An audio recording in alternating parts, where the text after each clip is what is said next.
Surabaya Mengaji. Yuk, dukung dakwah Surabaya Mengaji. Salurkan harta terbaik Anda untuk operasional dakwah.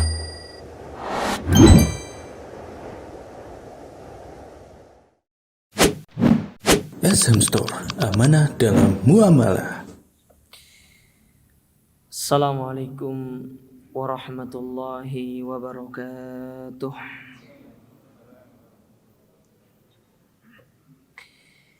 Innal hamdalillah nahmaduhu wa nasta'inuhu wa nastaghfiruh wa na'udzu billahi min syururi anfusina wa min sayyiati a'malina. Man yahdihillahu fala mudilla lahu wa may yudlil fala hadiyalah. Asyhadu an la ilaha illallah wahdahu la syarikalah wa asyhadu anna Muhammadan abduhu wa rasul. Amma ba'du, kaum muslimin wal muslimat, ikhwani fillah, para jamaah yang semoga senantiasa dirahmati Allah. Alhamdulillah, kita bersyukur kepada Allah Azza wa Jalla. Pada kesempatan yang berbahagia ini Allah kembali mempertemukan kita di dalam majelis yang mulia ini, di dalam salah satu taman di antara taman-taman surga yang ada di dunia.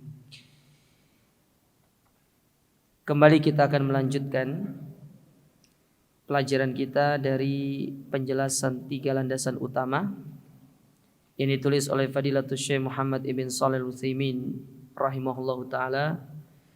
Kita masih pada iman terhadap hari akhir, di mana pada pertemuan sebelumnya kita telah menyampaikan tentang pilar iman yang ketiga yang berkaitan dengan iman terhadap hari kiamat, yaitu al-imanu bil jannati wan nar, beriman dengan surga dan neraka. Bahwasanya surga dan neraka itu dua makhluk Allah yang telah diciptakan. Surga disiapkan bagi orang-orang bertakwa, sedangkan neraka Allah siapkan bagi orang-orang yang bermaksiat. Ya. Nah, kedua makhluk ini telah diciptakan oleh Allah Ta'ala. Sudah ada. Namun yang terjadi khilaf di kalangan para ulama itu, apakah surga yang akan ditempati nantinya itu surga yang sama yang pernah ditempati oleh Nabi Adam. Sebagian mengatakan berbeda, sebagian mengatakan sama. Ya, itu yang terjadi khilaf di kalangan para ulama. Adapun penghuni surga itu apakah sekarang sudah ada atau tidak, itu kita serahkan semuanya kepada Allah. Urusan ada atau tidaknya itu bukan urusan kita, tetapi yang kita itu diperintahkan adalah beramal supaya dimudahkan masuk ke dalam surga. Ya, jadi jenengan tidak perlu risau nanti. Sekarang itu Ustaz, kalau surga neraka itu sudah diciptakan, terus siapa yang menjadi penghuninya? Dong sia-sia dong surga neraka kosong itu. Ya, apa urusan kita sama itu? Itu terserah Allah Ta'ala. Kayak seorang developer rumah, dia buat rumah, mau ada yang beli atau tidak, kan yang penting buat dulu. Urusan nanti yang beli itu urusan belakangan itu. Biasanya kan seperti itu. Jadi itu bukan ranah kita, itu ranahnya Allah Ta'ala. Kita cukup beriman saja dan mempersiapkan diri untuk melakukan kebaikan agar masuk surga dan dikeluarkan atau diselamatkan dari api neraka. Karena Allah Ta'ala berfirman dalam Al-Quran, "Faman zuhziha anin nar wa udkhilal jannata faqad faz." Apabila orang itu diselamatkan dari api neraka, dimasukkan surga, itulah kemenangan dan keselamatan yang sejati. Ya, jadi kalau ingin menjadi orang yang sukses, yang sejati itu, ya masuk surga. Adapun kesuksesan di dunia belum dikatakan sukses yang sejati. Banyak orang sukses secara duniawi, tetapi masuk kubur sengsara dia. Dia dari sisi dunianya sukses, punya urusan segalanya dari urusan dunia ini. Apa yang nggak dimiliki coba? Harta ada, popularitas ada, kedudukan ada. Tapi karena dia tidak beriman, masuk neraka, masuk kubur, nggak bisa jawab. Jadi kesuksesan itu kesuksesan di akhirat. Dunia itu belum sukses namanya. Makanya ketika kita diberikan dunia oleh Allah Ta'ala, hendaklah kita itu menyiapkan apa nanti yang akan kita jawab ketika Allah bertanya kepada kita dari urusan-urusan dunia. Bukan kita berpikir untuk bagaimana kalau dapat dunia, Allah bukakan dunia kepada kita. Orang-orang sekarang itu ya kalau diberikan dunia sama Allah Ta'ala itu dia pingin show off, dia itu pingin memperlihatkan sama orang. Ini loh aku punya ini, aku punya ini. Apa manfaatnya? Buat orang lain iri gitu. Ya. Supaya orang lain hasad sama kita gitu. Tidak ada manfaat. Harusnya kita berpikir bagaimana menyiapkan jawaban. Apa yang akan kita jawab nanti ketika Allah bertanya kepada kita tentang dunia yang diberikan kepada kita. Ingat, 1 rupiah yang Allah berikan kepada kita, itu semuanya akan diminta pertanggungjawaban di hadapan Allah. 1 menit, 1 detik dari usia kita, semuanya akan diminta pertanggungjawaban di sisi Allah Ta'ala. Itu yang perlu untuk kita persiapkan. Baik.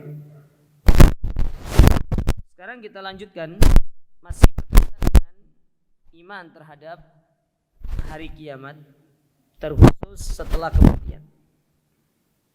Dikatakan di sini, wa yaltahiqu bil imani bil yaumil akhir al imanu bi kulli ma yakunu ba'dal maut. Di antara perkara yang berkaitan dengan iman terhadap hari kiamat itu, yaitu kita beriman dengan segala sesuatu yang akan terjadi setelah kematian, yaitu peristiwa-peristiwa yang akan kita lalui setelah kematian kita. Semua kita akan melalui peristiwa ini, tidak ada yang tidak melaluinya. Mau dia orang beriman, mau dia orang kafir, mau dia orang kaya, mau dia orang miskin, laki perempuan, tua muda, besar kecil, sama akan melalui perkara ini, akan melalui peristiwa ini. Semua kita pasti akan melaluinya. Ya. Mulai dari sakaratul maut. Sakaratul maut, setiap orang pasti akan ada yang namanya sakaratul maut. Karena Nabi SAW mengatakan innalil mauti sakarat. Sesungguhnya kematian itu ada sakaratnya. Sakarat itu apa sih? Sakarat itu mabuk. Orang mabuk itu kadang sadar, kadang tidak sadar. Itu namanya orang mabuk. Ya. Antum pernah lihat orang mabuk kan? Apalagi kalau mabuk itu habis minum jamur apa itu? Tai kerbau itu loh. Antum pernah lihat?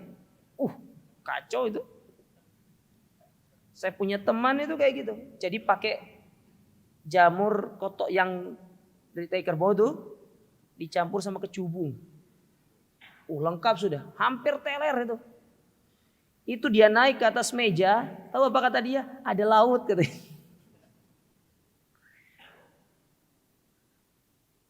Bahaya. Kayak itu mabuk di dunia yang kayak gitu. Kayak orang minum, orang narkoba itu kan mabuk. Ya. Tapi mabuknya meninggal itu tidak sama dengan mabuknya karena perkara-perkara tadi, minuman keras, narkoba itu tidak sama. Jadi mabuknya orang meninggal itu kadang dia sadar, tiba-tiba dia tidak menyadarkan diri. Ya.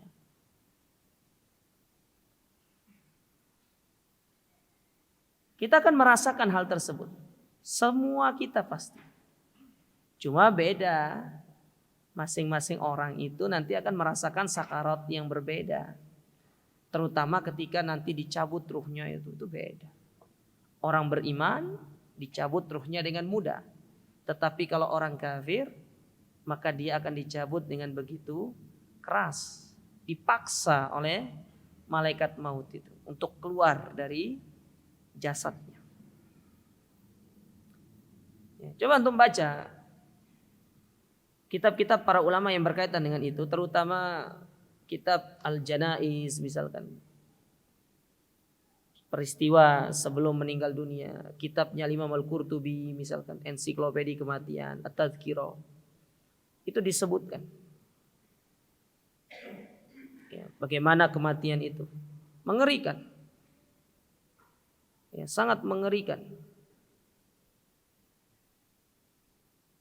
Makanya Nabi SAW mengingatkan kepada kita tentang kematian itu. Aksiru min dzikri hadimil ladzat.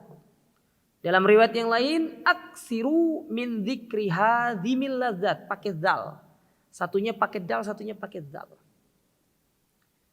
Perbanyak oleh kalian mengingat perusak atau pemutus kelezatan. Kelezatan apa ini maksud di sini? Kelezatan dunia. Ketika seorang di puncak-puncak dia merasakan kelezatan dunia, tiba-tiba mati. Ada nggak seperti itu? Ada, banyak. Di puncak popularitasnya menjadi seorang public figure, mati. Makanya Nabi mengingatkan kepada kita perbanyak mengingat kematian. Mengingat kematian itu bukan hanya mengingat kematiannya, tetapi mengingat peristiwa yang akan kita jalani pasca kita meninggal dunia. Itu yang perlu diingat juga. Setelah kita mati nanti itu apa sih yang akan ada setelah itu? Itu yang terkadang kita lupa. Banyak manusia itu lupa. Mereka kira hidup di dunia ini selamanya. Tidak, ikhwan. Bukan. Sudah pernah saya sampaikan kan? Ketika Ibnu Hajar di dalam kitab beliau Fathul Bari menyebutkan tentang tipe manusia itu, ada yang dia sebagai penghuni asli, ada dia itu yang sebagai orang yang sedang tinggal di situ untuk beberapa saat, ada yang dia sifatnya sebagai seorang musafir, sekedar singgah toh, setelah itu pergi. Nah, dunia itu seperti itu. Antum jangan menjadi orang yang akan hidup selamanya di sini, tidak. Jangan pernah berpikir seperti itu. Karena ada kematian yang akan menjadi ujung kita. Pasti.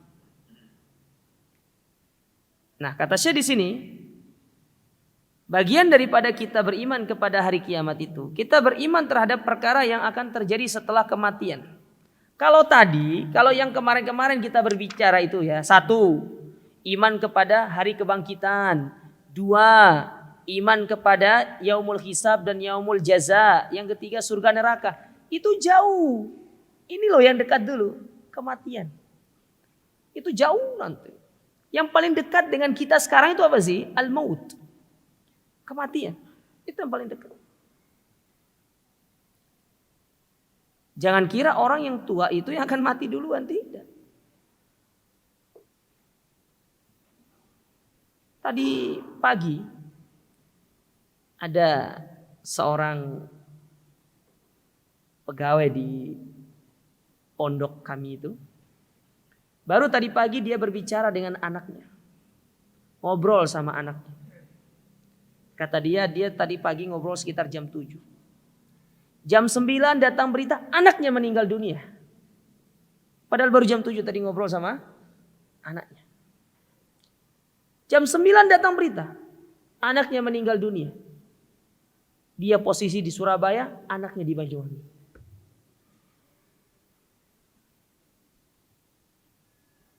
Ya.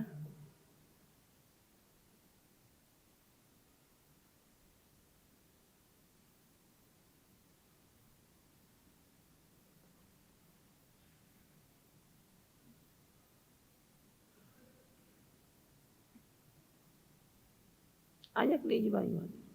Kematian itu dekat. Dekat sekali. Subhanallah. Makanya perhatikan masalah ini. Ya, benar-benar harus diperhatikan. Taib. Apa saja perkara yang berkaitan dengan peristiwa setelah kematian itu, yang pertama adalah fitnatul qabr. Fitnah kubur. Apa yang dimaksud dengan fitnah kubur? Wa hiya su'alul mayyit ba'da dafnihi. Yaitu mayit ditanya setelah dia dikuburkan. Jadi dibawa ke liang lahat, ya. Setelah dibawa ke liang lahat, diletakkan, yang mengantarkan dia itu pulang, datanglah dua malaikat bertanya kepada dia. Pertanyaan-pertanyaan kubur. Jadi yang dimaksud dengan fitnah kubur itu adalah pertanyaan kubur. An rabbihi tentang Robnya, wa dinihi tentang agamanya, wa nabihi tentang nabinya. Fayusabbitullahu alladhina amanu bil qawli tsabit. Maka Allah Subhanahu wa taala akan menetapkan orang-orang yang beriman dengan perkataan yang sabit. Seperti yang Allah firmankan dalam surat Ibrahim ayat yang ke-27. Apa kata Allah dalam surat Ibrahim ayat yang ke-27 itu?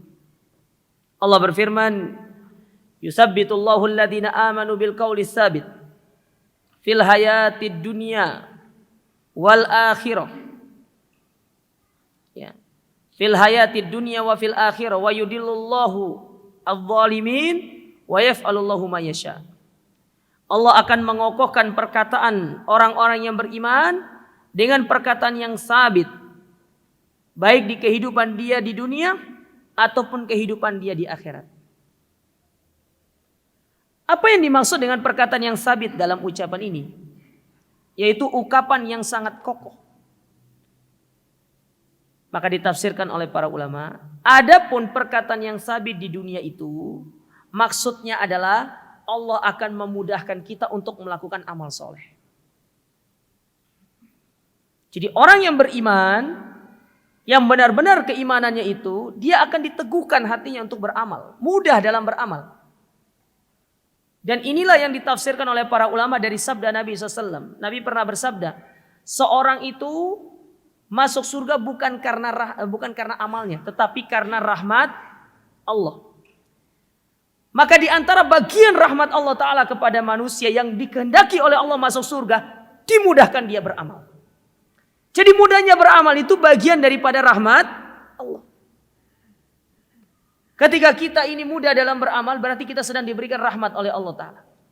Maka ketika seorang istiqomah di atas amalnya sampai meninggal dunia, itulah bagian daripada rahmat Allah yang Allah berikan kepada dia. Supaya dia itu nanti masuk ke dalam surga. Karena kalau kita berbicara rahmat Allah itu luas. Ada pula yang mengatakan rahmat Allah itu adalah berupa syafaat. Allah berikan syafaat kepada kita nanti di hari kiamat. Ya. Kan ada yang namanya syafaat nanti. Syafaat itu kan secara umum ada dua. Ada syafaat yang khusus untuk Nabi dan ada syafaat yang sifatnya umum. Ya. Kalau syafaat yang khusus itu sebagaimana disebutkan oleh Syekh Muhammad bin Shalih Al-Utsaimin dalam buku beliau Al-Qaulul Mufid, syarah dari Kitabut Tauhid. Beliau menyebutkan yang pertama di antara bentuk syafaatnya Nabi yang sifatnya khusus itu Nabi yang akan berdoa kepada Allah agar Allah Ta'ala segera melakukan yang namanya hisab. Karena kan manusia itu sudah berkumpul tuh di hari kiamat. Hisab belum ditegakkan. Manusia kepanasan, tenggelam dengan keringatnya. Datang manusia kepada Adam, Adam gak bisa. Datang kepada Nuh, datang kepada Ibrahim, datang kepada Musa. Gak bisa semua. Nabi yang bisa. Itu yang disebut dengan syafaatul uzma. Ya, atau yang sering disebutkan di dalam doa selesai adzan itu, Allahumma rabba hadhihi da'wati tamma was salatil qa'imah ati Muhammadanil wasilata wal fadila wa ba'athu maqaman mahmudanil ladzi wa'atta. Jadi al-maqam al-mahmud yang dimaksudkan dalam doa tersebut adalah asy-syafaatul uzma, yaitu syafaat Nabi yang besar yang diberikan oleh Allah Ta'ala kepada beliau untuk berdoa segera ditegakkannya yaumul hisab. Paham sampai di sini? Ini khusus Nabi. Yang kedua, syafaat yang khusus buat beliau itu syafaat beliau kepada pamannya Abu Thalib.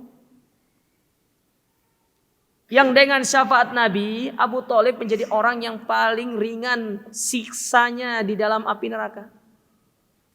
Tapi kan seringan-ringan siksa itu ya lumayan gitu loh ya. Sandalnya dari api neraka, kepalanya yang mendidih kan lumayan. Itu sih bukan ringan namanya. Nih antum kalau pingin uji nyali ya coba buat aja sandal dari apa gitu kan, dari batu bara gitu antum pakai gitu. Oh, enggak usah pakai batu bara, sudah antum jalan aja lah di aspal yang panas itu. Ya. Coba aja uji nyali gitu. Ya. Antum bayangkan bagaimana Abu Thalib itu dipakaikan sandal dari api neraka. Panas ya, Pak. Sementara antum tahu bagaimana api neraka itu 70 kali lipat panasnya dari api dunia. Sehingga tidak usah heran ketika Allah menyebutkan tentang kondisi Abraha bersama pasukannya yang ingin menyerang Ka'bah, lalu dikirimkan burung untuk membawa batu dari neraka. Tidak usah besar-besar, kecil burungnya. Burung pipit itu. Gimana besar kakinya itu, kecil. Bawa tanah, bukan batu, tanah yang keras. Tetapi dari api neraka ketika dilemparkan ke dalam pasukan itu, ke pasukan tersebut jatuh di kepala mereka, tanpa waktu yang panjang itu sudah langsung tembus ke bagian dubur mereka. Makanya Allah katakan kasfim makul, seperti daun yang sedang dimakan oleh ulat, langsung bolong dia. Antum pernah lakukan eksperimen tidak? Benda yang panas antum taruh di atas kayak misalkan di atas balok es gitu ya. Dia itu kan butuh waktu untuk mencairkan itu. Tetapi ini tidak ada waktunya, langsung serut keluar langsung dari bawah. Dengan begitu cepatnya. Seketika itu dia hancur. Itu neraka kayak gitu. Nah, Abu Thalib dipasangkan sendal. Panas. Nah, syafaat yang ketiga itu adalah syafaat Nabi SAW untuk membuka pintu surga. Jadi surga itu akan dibuka oleh para malaikat dengan seorang yang bernama Muhammad. Jadi Nabi Muhammad yang akan membuka pintu surga itu. Ya. Ini keistimewaan yang Allah berikan kepada Nabi kita. Baik, kita kembali ke sini. Ya. Allah Subhanahu wa taala menyebutkan dalam ayat ini, Allah memberikan kepada kita kehidupan, meneguhkan kita dengan ucapan yang kuat di dunia, di akhirat. Nah, kalau tadi di dunia bentuk ucapan yang kuat itu adalah dengan mudahnya beramal. Sekarang di akhirat apa maksudnya? Di akhirat itu kata para ulama, itulah yang dimaksud dengan Allah akan membantu kita untuk menjawab pertanyaan kubur. Allah bantu lisan kita untuk menjawab pertanyaan malaikat itu ketika ditanya man rabbuka, langsung kita katakan Allahu Rabbi. Wa man nabiyuka? Muhammadun Nabi. Wa ma dinuka Islamu dini. Kita langsung menjawab ucapan tersebut dengan mudahnya karena Allah yang membimbing kita. Allah yang memudahkan kita untuk menjawab, bukan karena kita sudah menghafalnya, bukan karena kita sudah mempersiapkan dirinya. Banyak orang sudah persiapan untuk menghadapi sebuah persidangan, tapi masuk ruang sidang lupa semua. Untuk pernah ujian skripsi? Pernah ujian tesis? Pernah atau tidak? Gimana kalau masuk ruang sidang itu? Sudah, saya akan di depan penguji ini, saya akan begini. Tahu-tahu ya ketemu penguji. Mohon maaf Pak, bisa ngambil tisunya dulu, tisu. Ini sudah bahasa semua ini. Sudah bahasa semua. Yang tadinya persiapan yang matang itu lupa. Karena sudah ketemu sama penguji. Padahal pengujinya itu ya setiap hari padahal ketemu di kampus. Dosennya. Kenapa giliran masuk ruang ujian kok ketar-ketir semua? Itu baru ujian di dunia. Gimana ujian dengan malaikat? Malaikat mungkar nakir ketika ketemu sama kita, nggak ono. Ya, yo apa khabare hari ini? Sehat, bekhair tak bekhair? No, kayak gitu. Si ngopi disik lah kita. Oh, kayak gitu. Langsung tanya, man rabbuka? Nggak bisa jawab, ya sudah. Ya. Nggak bisa jawab, ya sudah. Nggak ada contekan-contekan itu. Apalagi kalau antum pernah nonton sebuah kuis yang diberikan 3 pilihan bantuan. Sebentar malaikat. Ada nggak 50-50-nya? Ya, atau boleh telepon nggak? Nggak ada kayak gitu. Sudah sendiri, sudah. Kita sendiri. Ya. Bukan karena prepare kita yang sempurna, bukan. Banyak orang yang sudah prepare. Tetapi Allah tidak memberikan kepada dia ketetapan hati untuk bisa menjawab. Allah tidak berikan dia dalam firman-Nya ini. Dalam surat Ibrahim ayat ke-27. Yutsabbitullahu alladhina amanu bil qawli tsabit fil hayatid dunya wa fil akhirah. Dan Allah berikan kepada mereka. Iya. Makanya kata saya di sini, wa yudillullahu dzalimin. Allah itu akan menyesatkan orang-orang yang zalim. Siapa orang-orang zalim itu? Yang pertama, fayakulul kafir. Orang kafir akan mengatakan, la adri. Aku tidak tahu. Tak tahu aku. Ya, aku tidak tahu. Oke lah, mereka orang kafir yang tidak pernah Islam. Sekarang, ada nggak orang Islam yang kemudian masuk jadi orang kafir? Kira-kira mereka kalau ditanya di dunia bisa jawab nggak? Bisa. Oh, mereka sebelumnya apalagi mengaku sebagai ustadz kan? Dia dulu mantan ustadz.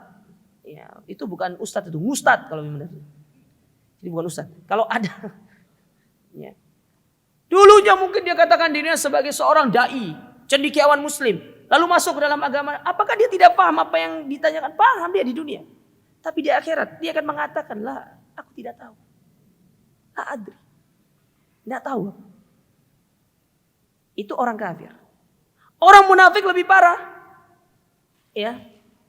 Apa kata orang munafik? Wa yaqulul munafik awil murtab. Yaitu orang-orang yang munafik. La adri sami'tun nas yaqul syai'an fakultuhu. Aku pernah mendengar manusia itu ngomong, tapi aku lupa apa ya. Tidak bisa jawab. Tidak bisa jawab. Ya.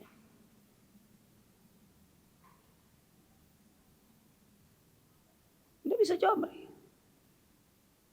Padahal di dunia dengan begitu gagahnya mereka memiliki urusan-urusan dunia itu. Kalau ada pertanyaan-pertanyaan sulit mereka dengan mudahnya menjawab. Tapi ketemu sama ini. Ini pertanyaan anak SD, Pak. Anak TK bisa jawab. Tapi di dalam kubur ini bukan sekedar pertanyaan anak TK. Ini berat pertanyaan. Hanya orang-orang yang diberikan taufik yang Allah katakan di dalam surat Ibrahim tadi, yusabbitullahu alladhina amanu bil qawli tsabit. Itulah orang-orang yang akan diberikan keselamatan oleh Allah Ta'ala. Oleh karenanya Nabi SAW mengajarkan kita doa di setiap selesai kita tasyahud akhir. Apa doanya? Allahumma inni a'udzubika min adzabi jahannam wa min adzabil qabr wa min fitnatil mahya wal mamat. Antum perhatikan doa itu. Wa min syarri fitnati masiihid dajjal. Di situ ada 2 redaksi yang diulang sama Nabi SAW. Yang pertama Nabi mengatakan min adzabi jahannam. Min adzabil qabr. Ya Allah, aku berlindung kepadamu dari azab kubur. Azab kubur itu terjadi karena tidak bisa menjawab pertanyaan kubur. Artinya seolah-olah Nabi ingin mengajarkan kepada kita. Kita disuruh berdoa sama Allah Ta'ala supaya Allah bantu kita jawab pertanyaan kubur. Kalau kita bisa jawab pertanyaan kubur, otomatis kita dapat nikmat kubur. Kalau nggak bisa jawab pertanyaan kubur, berarti kita akan mendapatkan azab kubur. Diulang lagi sama Nabi SAW. Wa min fitnatil mahya wal mamat. Ya. Aku berlindung kepadamu ya Allah dari fitnah kehidupan dan fitnah kematian. Ya. Apa yang dimaksud dengan fitnah kematian itu? Maka disebutkan oleh para ulama ketika menjelaskan tentang hadis ini, para syurahul hadis, mereka mengatakan kafitnatil insani fi dinihi indal maut, yaitu ujian manusia tatkala dia hendak mau meninggal dunia, sakaratul maut. Disitulah syaitan dan para tentaranya, iblis para tentara akan bergerilya, menjadikan orang itu tidak bisa mengucapkan kalimat la ilaha illallah. Di situ syaitan bergerilya itu. Makanya kenapa Imam Ahmad ketika dalam kondisi sakaratul mautnya 2 kali dia mengatakan belum. Anaknya bingung. Apa yang belum ya abadi? Maka dia cerita sama anaknya Abdullah.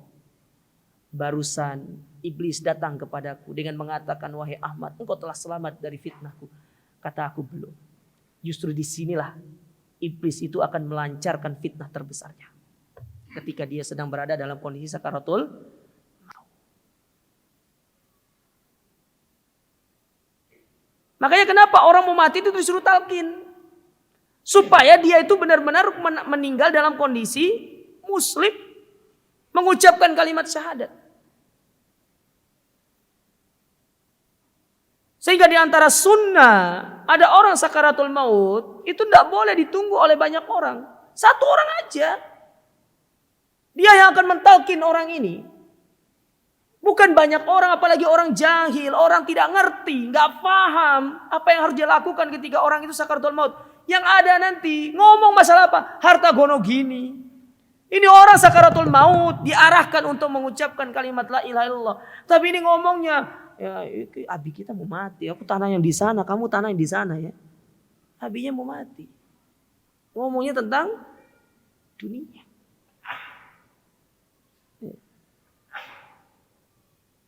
Itu disebutkan oleh Syekh Masyhur Hasan Salman dalam kitab beliau. Kesalahan seorang dalam menunggu orang yang mau meninggal dunia itu banyak orang.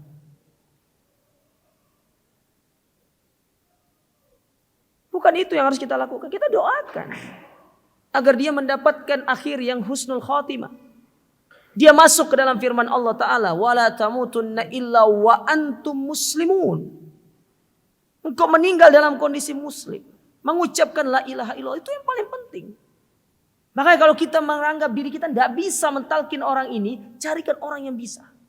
Ustadz, tolong talkinkan dia Ustadz. Talkin itu tuh bukan orang mati, orang mau mati. Gimana untuk mentalkin orang mati? Orang mau mati, makanya kata-kata lakinu mautakum itu bukan orang yang sudah mati, tapi orang mau mati disuruh talkin itu. Dan itu ada tata caranya mentalkin itu. Bukan ujuk-ujuk datang, la ilaha illallah, ayo la ilaha illallah. Iki orang sakaratul maut disuruh la ilaha illallah. Bukan seperti itu modelnya. Ada modelnya, ada caranya. Nah, itu orang-orang yang berilmu yang bisa.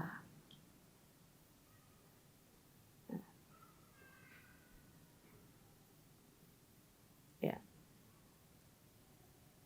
Ketika dia mau mati.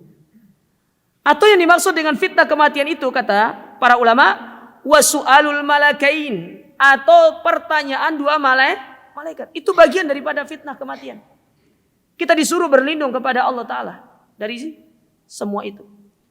Makanya kenapa para salaf dulu ketika dia selesai tasyahud membaca doa itu mereka selalu menangis. Allahumma inni a'udzubika min adzabi jahannam wa min adzabil qabr wa min fitnati mahyal wal mamat wa min syarri fitnati masiihid dajjal. Karena mereka sadar betapa mereka itu butuh kepada taufik dari Allah Ta'ala untuk bisa selamat dari fitnah kubur. Itu mereka. Kita gimana? Ya. Keimanan kita tidak seperti mereka. Amal kita tidak seperti mereka. Tentu kita harus lebih semangat untuk bisa meminta sama Allah Ta'ala agar Allah memberikan taufiknya kepada kita. Orang yang sudah diberikan taufik sama Allah tidak akan ada yang mampu untuk menyesatkannya. Wah. Ya. Maka selalu berdoa sama Allah Ta'ala. Ya. Makanya kenapa doa ini sangat dianjurkan dibaca ketika selesai tasyahud itu. Karena itu diantara merupakan tempat atau waktu mustajab dalam berdoa. Ya, subhanallah, Nabi kita itu luar biasa. Ya. Luar biasa Nabi kita yang mulia alaihissalam. Ini yang pertama. Fitnah kubur. Pertanyaan kubur. Kemudian yang kedua, di antara bagian perkara yang terjadi setelah kematian itu adalah wa adzabul qabri wa naimuhu. Azab kubur dan nikmat kubur. Sudah di sini belum? Oh sudah. Adzan dulu.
Baik. Kita lanjutkan sedikit. Kemudian perkara yang kedua, dari perkara yang berkaitan dengan peristiwa yang terjadi setelah kematian.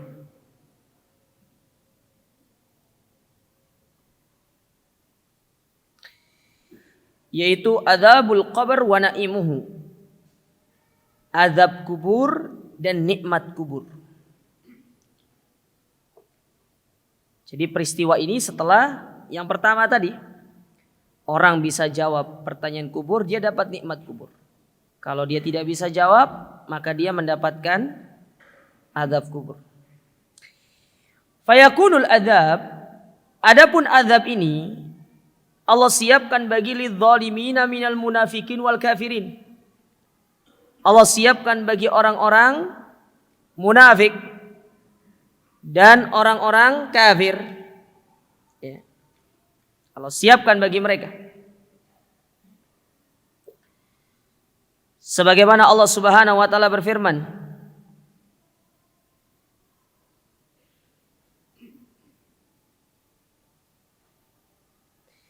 dalam surat Al-An'am pada ayat yang ke-93 kata Allah Ta'ala, walau tara idz zalimuna fi ghamaratil maut.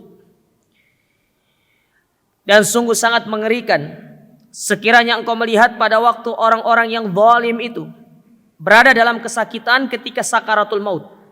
Orang-orang munafik, mereka ditarik dengan begitu kerasnya. Sampai-sampai Nabi mengibaratkan ruh mereka ketika ditarik itu seperti menarik tali di antara pintalan-pintalan tali yang sedang basah. Ada yang mengatakan demikian, ditafsirkannya. Jadi tali yang sedang sembraut itu diambil satu, ditarik. Kadang-kadang kita kan sangat sulit untuk mencari mana ujungnya, mana kita tarik dengan keras. Kayak antum misalkan dapati ada tali rapia itu loh. Dia sudah sembraut. Kita mau pisahkan satu-satu itu kan agak sulit itu. Kadang-kadang kita suka menarik dengan keras. Seperti itu cara ditariknya. Ya. Ditarik dengan begitu keras. Sakit. Wal malaikatu basitu aidihim akhriju anfusakum. Sedangkan para malaikat, mereka itu sambil memukul.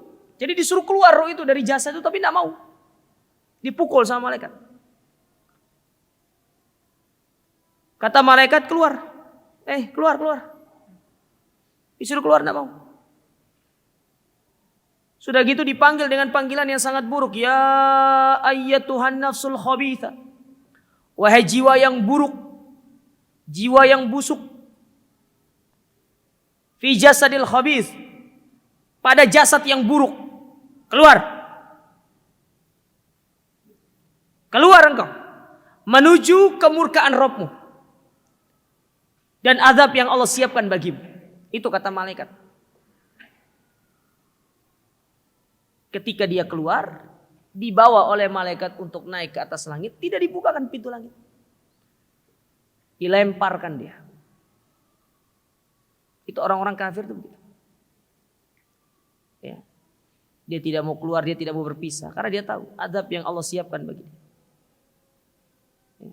Makanya kata Allah di situ, wal malaikatu basitu aidihim akhriju anfusakum. Keluar kalian. Al yauma tujzauna adzabal hun. Pada hari ini kamu akan dibalas dengan azab yang sangat menghinakan. Bima kuntum taquluna 'alallahi ghairal haqq. Atas apa yang kalian katakan tentang Allah. Kalian berbicara tanpa hak tentang Allah Ta'ala. Yaitu seperti orang Yahudi mengatakan Allah itu punya anak bernama Uzair. Mereka katakan tangan Allah itu terbelenggu lah. Mereka katakan mereka katakan Allah itu fakir wa nahnu agniya. Allahu fakir wa nahnu agniya. Makanya orang yang paling kurang ajar sama Allah Ta'ala orang Yahudi. Gak ada bangsa yang paling kurang ajar sama Allah Ta'ala kecuali orang Yahudi. Bilang tangan Allah terbelenggu. Bilang Allah itu memiliki anak. Ya. Bilang Allah itu fakir. Kami yang kaya. Sombong mereka. Makanya di antara sebagian penjelasan para ulama, kenapa orang-orang Yahudi itu ada di antara mereka yang dirubah ke dalam bentuk monyet dan babi? Karena mereka pembangkang yang sangat kuat. Membangkang kepada Allah Subhanahu wa taala. Ya. Sangat membangkang sama Allah.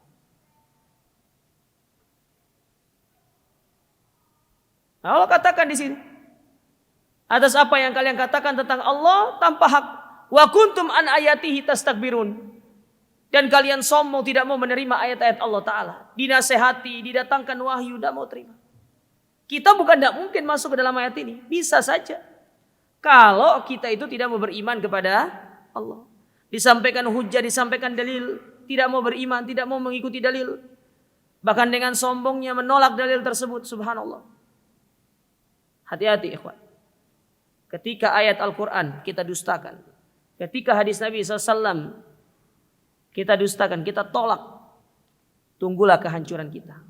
Perlahan-perlahan Allah akan menurunkan kehancuran itu kepada kita. Maka ini nasihat ya untuk mereka-mereka yang suka menolak tentang Allah dan Rasulnya, menolak Al-Quran dan Sunnah Nabi SAW. Hati-hati. Allah itu tidak tidur. Allah itu memperhatikan apa yang kita lakukan. Dan kita tidak usah khawatir. Kita yang berada di atas sunnah ini tidak usah kita khawatir. Karena Allah mengatakan inna nasrallahi qarib. Sesungguhnya pertolongan Allah itu sangat dekat. Dekat pertolongan Allah Ta'ala.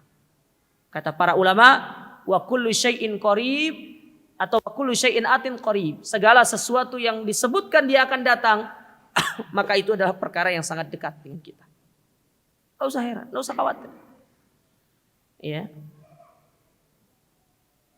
Yuriduna liyutfi'u nurallahi biafwahi. Mereka ingin memadamkan ayat-ayat Allah, cahaya-cahaya Allah dengan mulut-mulut mereka. Wallahu mutimmu nurihi walau karihal kafirun. Allah yang akan menyempurnakan ayat tersebut. Tidak usah khawatir. Allah yang akan menolong kita.